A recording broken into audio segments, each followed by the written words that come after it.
ये लोग तो कहते थे यहां भूत रहते हैं, प्रेत रहते हैं। यहां तो खजाना है, खजाना, जिसको है मुझको पाना। पूरे नीलगंज में किसी ने इतना स्वर्ण नहीं देखा होगा जितना इस टूटी हुई झोपड़ी में बिखरा पड़ा है। स्वर्ण के प्याले, स्वर्ण की थालियां। अरे रे रे रे रे रे रे रे रे, मेरी तो 7 पुश्तें बिना मेहनत किए खाएंगी। बस ये सारा माल मैं बोरी में भर लेता हूं। आई, ये इतनी बड़ी पत्थर की मूर्ति बीचों बीच किसने रख दी है ससुरा? इसके चेहरे पर तो साक्षात मौत का खौफ छपा है। बाप रे, और इसके हाथ में असली स्वर्ण का खंजर। मूर्ख लोग। ओ अम्मा, लाओ ये खंजर मुझको दे दो, तुम्हारे किस काम का? जैसे ही भीमा ने उस बूरी मूर्ति के हाथ से खंजर छीनने के लिए हाथ बढ़ाया, घने अंधेरे कोने में 2 दहकती नीली आंखें चमक उठी। कौन है? कौन है? मेरे सामने आओ। अरे मेरे पास हथियार है। मैं किसी से नहीं डरता, बता रहा हूं मैं। सामने आओ मेरे। एक गुर्राहट गूंजी। कोई खूंखार जंगली जानवर नहीं, बल्कि एक कुत्ता, जिसकी आंखें पाताल की आग जैसी नीली थी, धीरे धीरे बाहर आया। ये तो कुत्ता है। ए कुत्ते, मैं भीमा हूं, भीमा। 10 गांव का सबसे बड़ा चोर एक कुत्ते से डर गया। ए ससुरा, चल भाग यहां से। अरे भाग! पर भीमा ने जैसे ही खंजर को छुआ, उस नीली आंखों वाले कुत्ते ने एक दिल दहला देने वाली चीख मारी। अगले ही पल भीमा के हाथों का रंग सफेद होने लगा। नहीं नहीं नहीं नहीं, ये इतना भारी क्यों हो रहे हैं? मेरी नसें ये पत्थर जैसी कैसे बन रही है? कोई बचाओ! मैं सोना यहीं छोड़ रहा हूं। मुझे जाने दो। मुझे नहीं चाहिए सोना, नहीं चाहिए खजाना। मुझे जाने दो। भीमा की चीखें उस शापित झोपड़ी में ही घुट गईं। चंद पलों में नीलगंज का सबसे बड़ा चोर खौफ से जमी हुई एक बेजान पत्थर की मूर्ति बन चुका था।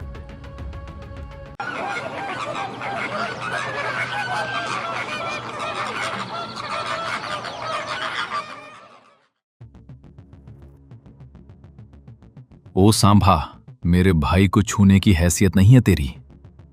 आज कलाई तोड़ी है, दोबारा आंख उठाई ना तो तेरी आंखें सवेरा नहीं देख पाएंगी। चल पीछे हो जा। मोहन, एक कर्जदार की जुबान इतनी लंबी? मैंने कर्ज लिया है तो हिसाब मुझसे मांग मदनलाल। निहत्ते बच्चे पे कुत्ते छोड़ना तेरी कायरता की निशानी है। कायर है तू। एगा और सांबा, हड्डियां तोड़ी सनात की, मार इसको।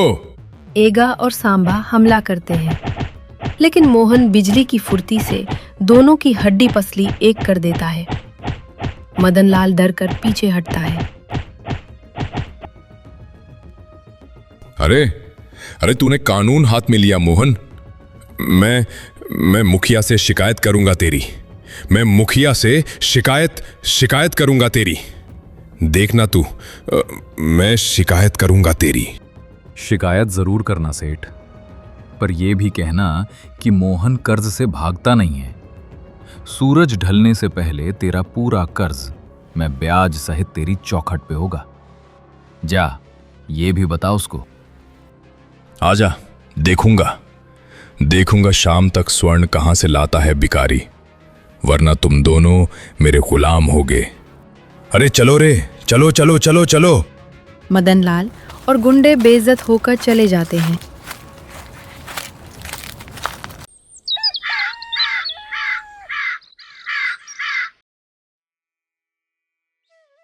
भैया, इतना स्वर्ण हम कहाँ से लाएंगे?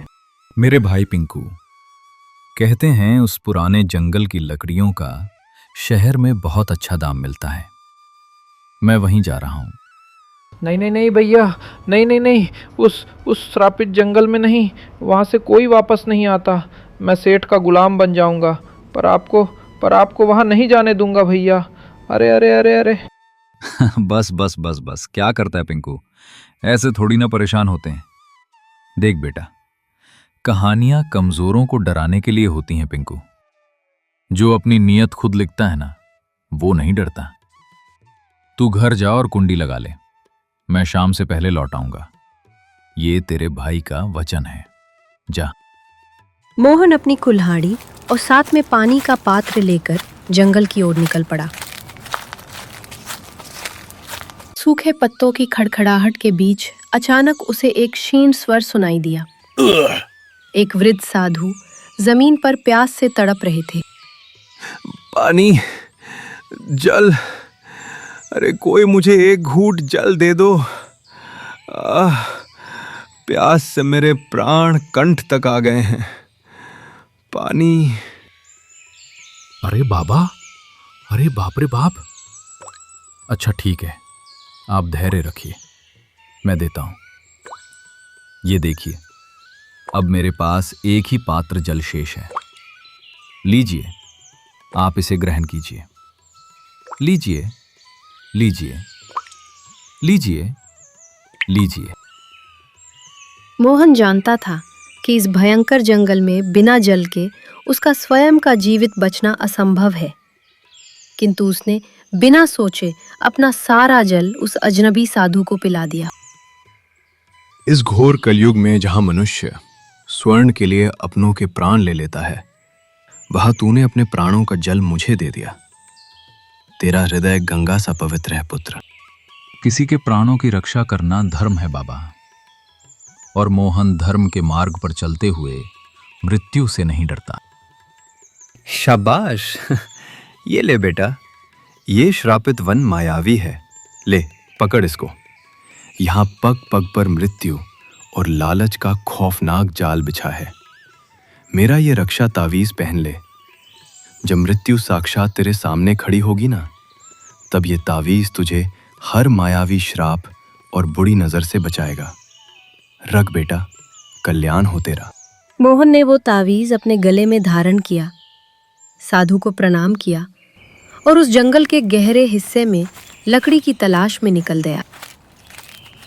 जंगल के घने और अंधेरे हिस्से में लकड़ियां ढूंढते हुए मोहन को एक टूटी फूटी पुरानी झोपड़ी दिखाई दी। वो थोड़ा आराम करने अंदर गया, लेकिन अंदर का नजारा रोंगटे खड़े कर देने वाला था। ये पत्थर की मूर्तियां कैसी हैं? एक बूढ़ी अम्मा और अरे ये तो गांव का चोर भीमा है, पर इसके चेहरे पर मौत का खौफ क्यों जमा है? बाप रे, ऐसा लगता है जैसे किसी भयानक श्राप ने इनकी जान निकालकर इन्हें बेजान पत्थर बना दिया हो। जरूर ये किसी बड़े लालच का नतीजा है। तभी झोपड़ी के अंधेरे कोने से एक खौफनाक गुर्राहट गूंजी। आग जैसी नीली आंखों वाला वही जादुई कुत्ता बाहर आया। वो मोहन पर हमला करने ही वाला था कि अचानक रुक गया। रुक जा, मैं यहां इन लालची लोगों की तरह तेरा खजाना लूटने नहीं आया। मेरी कोई बुरी नीयत नहीं है। कुत्ते की नीली आंखें अचानक मोहन के गले में चमकते साधु बाबा के रक्षा तावीज पर पड़ी। तावीज की चमक और मोहन का निडर अंदाज देखकर कुत्ते का गुस्सा शांत हो गया। तू कोई आम जानवर नहीं है। पक्का तू भी इस श्रापित जंगल में कैद है। सही कहा ना मैंने? कुत्ता वहां से हटा और झोपड़ी के एक गुप्त कोने से एक पुरानी किताब अपने मुंह में दबाकर ले आया।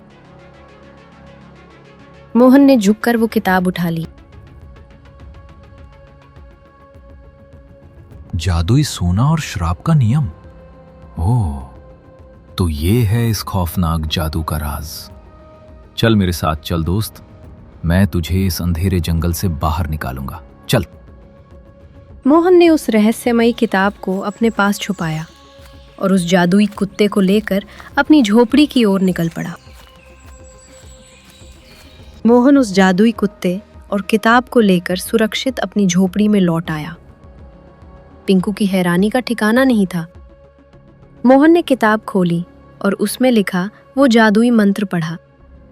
जादुई कुत्ता सोना लाया, खा ले हलवा दूध मलाई। जैसे ही कुत्ते ने मिट्टी के कटोरे में दूध पिया, एक चमत्कार हुआ। वो मिट्टी का कटोरा तेज रोशनी के साथ चमकने लगा और देखते ही देखते शुद्ध सोने में बदल गया। अब मदन लाल का सारा कर्ज उतर जाएगा, लेकिन उससे पहले मुझे तसल्ली करनी होगी कि ये सोना असली है या कोई जादुई छलावा।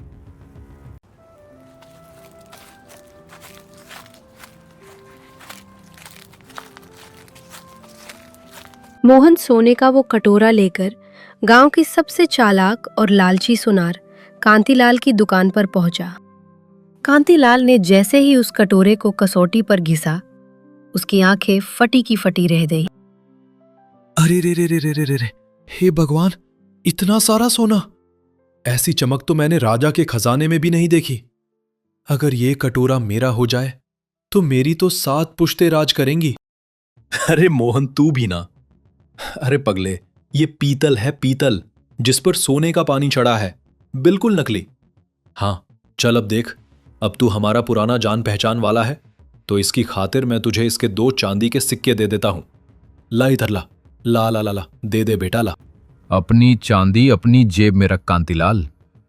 मैं गरीब जरूर हूं पर मूर्ख नहीं। मुझे सोने और पीतल का फर्क पता है।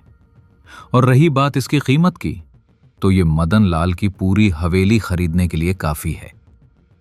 मोहन वहां से चला गया, लेकिन कांतीलाल का लालच अब पागलपन बन चुका था। उसने तुरंत अपने नौकर को बुलाया। अरे जा, जल्दी से जा और सेठ मदन लाल को खबर कर दे। कह देना कि उस भिखारी मोहन के हाथ में कुबेर का खजाना लग गया है। अगर वो माल लूटना है तो यही मौका है। जा, भाग के जा। शाम होते ही मोहन सीधे सेठ मदन लाल की हवेली पहुंचा। हवेली के बीचों बीच मदन लाल अपनी मूंछों पर दाव दे रहा था। उसकी आंखों में लालच चमक रहा था, क्योंकि कांतीलाल सुनार उसे पहले ही खजाने की खबर दे चुका था। हाँ, ये लो सेठ, तुम्हारा मूल और तुम्हारा ब्याज दोनों इस एक कटोरे में है। इसे अच्छे से तोल लेना और कान खोल कर सुन लो सेठ।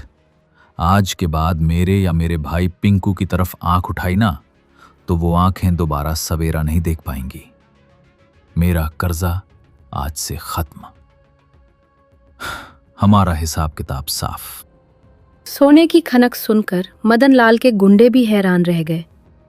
मदन लाल ने लालच से वो कटोरा उठाया, लेकिन उसके दिमाग में बेईमानी का कीड़ा रेंगने लगा। कर्ज खत्म? अरे मोहन बेटा, लगता है तुझे पता नहीं है, इन दिनों ब्याज दुगना हो गया है। अरे ये तो सिर्फ आधी रकम है बेटा। इसे कहते हैं ब्याज, जो नहीं चुकता है आज, जो रहता है लगातार। सो बेटा, कल सूर्यास्त तक अगर इतना ही सोना और नहीं लाया तो भूल जा अपने भाई को। अपनी नियत और जुबान दोनों का पक्का नहीं है तू? ठीक है, कल तुझे तेरा ब्याज भी मिल जाएगा, ठीक है?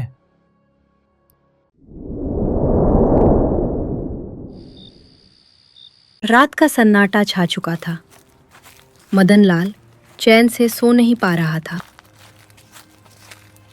वो खजाने का राज जानने के लिए छुपकर मोहन की झोपड़ी के बाहर पहुंचा और खिड़की की दरार से अंदर झांकने लगा। इस सेठ का लालच कभी खत्म नहीं होगा। हमें एक बार और सोना बनाना होगा। जादुई कुत्ता सोना लाया, खा ले हलवा दूध मलाई। कुत्ते ने दूध पिया और देखते ही देखते बर्तन सोने का बन गया। बाहर खड़ा मदन लाल ये चमत्कार देखकर खुशी से कांपने लगा। अरे ये तो कुबेर के खजाने का राज है। एक जादुई कुत्ता और एक मामूली सा मंत्र। जादुई कुत्ता सोना लाया। अब ये कुत्ता और ये सारा सोना होगा मेरा।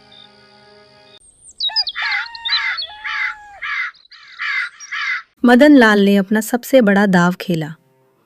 वो सीधा राजमहल पहुंचा और राजा के कान भर दिए। महाराज की जय हो महाराज। अब कर वसूलने में क्या रखा है? उस मोहन के पास एक ऐसा जादुई कुत्ता है जो मिट्टी को भी छू ले तो वो शुद्ध सोना बन जाती है। महाराज, वो खजाना आपके राजमहल की शोभा होना चाहिए। बताइए भला, वो उस भिखारी की झोपड़ी में पड़ा है। तो सेना तैयार करो, वो जादुई कुत्ता आज ही हमारे खजाने में शामिल करो। राजा की सेना ने मोहन की छोटी सी झोपड़ी को घेर लिया। सैनिक अंदर घुस गए और जबरदस्ती वो कुत्ता छीन लिया। खबरदार, उस बेजुबान को हाथ भी मत लगाना। वो कोई खजाना नहीं, एक जान है, जान। सैनिकों ने मोहन को गिरफ्तार कर लिया। भीड़भाड़ का फायदा उठाकर पिंकू बड़ी चतुराई से वो जादुई किताब लेकर भाग गया। राजा कुत्ते को तो ले गया, लेकिन उसे उस खौफनाक श्राप के नियम की भनक तक नहीं लगी। उस छोटे लड़के पिंकू को भी ढूंढो। मुझे कोई गवाह जिंदा नहीं चाहिए। जाओ।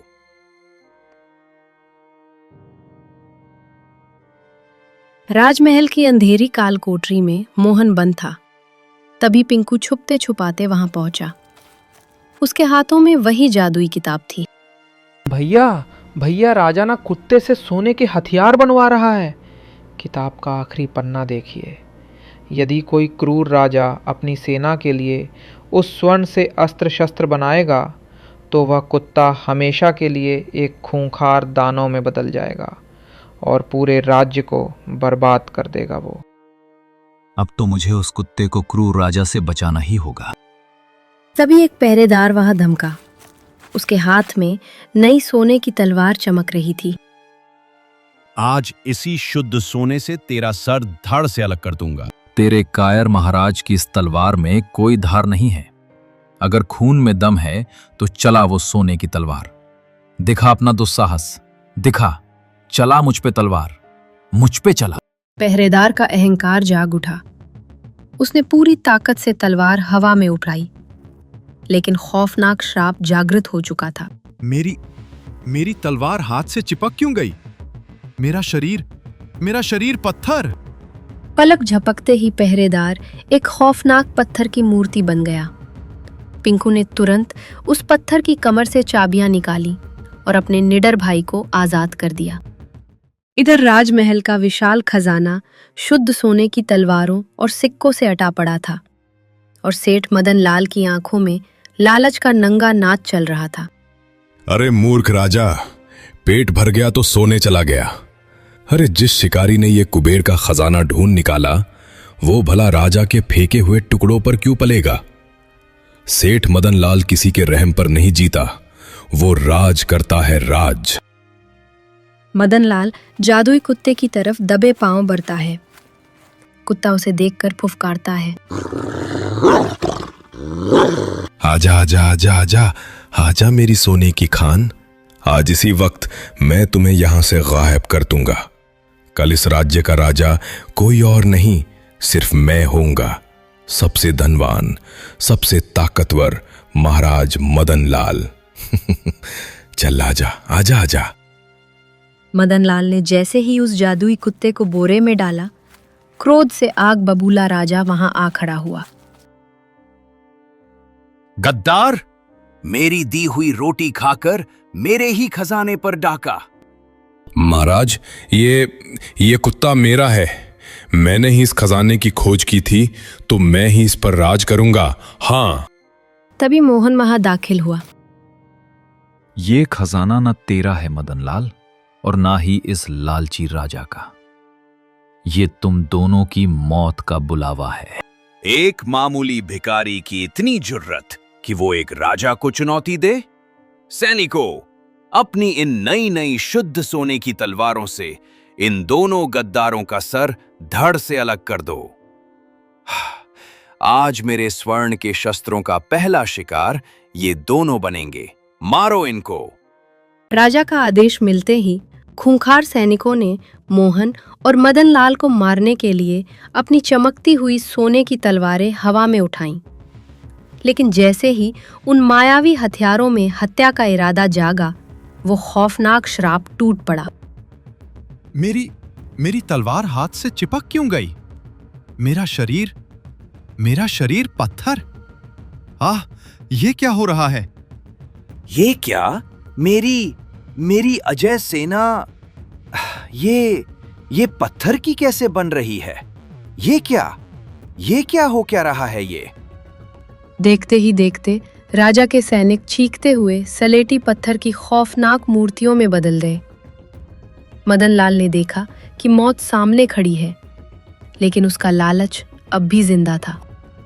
उसने जमीन पर पड़ा एक सोने का खंजर उठा लिया। अजी, राजा मरेगा तभी तो मैं महाराज बनूंगा। ये सारा खजाना सिर्फ मेरा होगा, मेरा। मदन लाल ने वो खंजर राजा के सीने में घोंप दिया और राजा भी तुरंत मर गया। साथ ही मदन लाल का शरीर जम गया। उसकी हैवानियत और लालच एक खौफनाक पत्थर की मूर्ति में हमेशा के लिए कैद हो गए। हाँ, तेरा काम पूरा हुआ मित्र। तूने इस दुनिया को एक बहुत बड़े पाप और लालच से मुक्त कर दिया। अब तू आजाद है। Welcome to Sabtoon, where imagination comes to life. Dive into vibrant stories and creativity. Your destination for amazing animated adventures, captivating characters, and visual storytelling. Join cartoon lovers. Like and subscribe to Sabtoon for more content.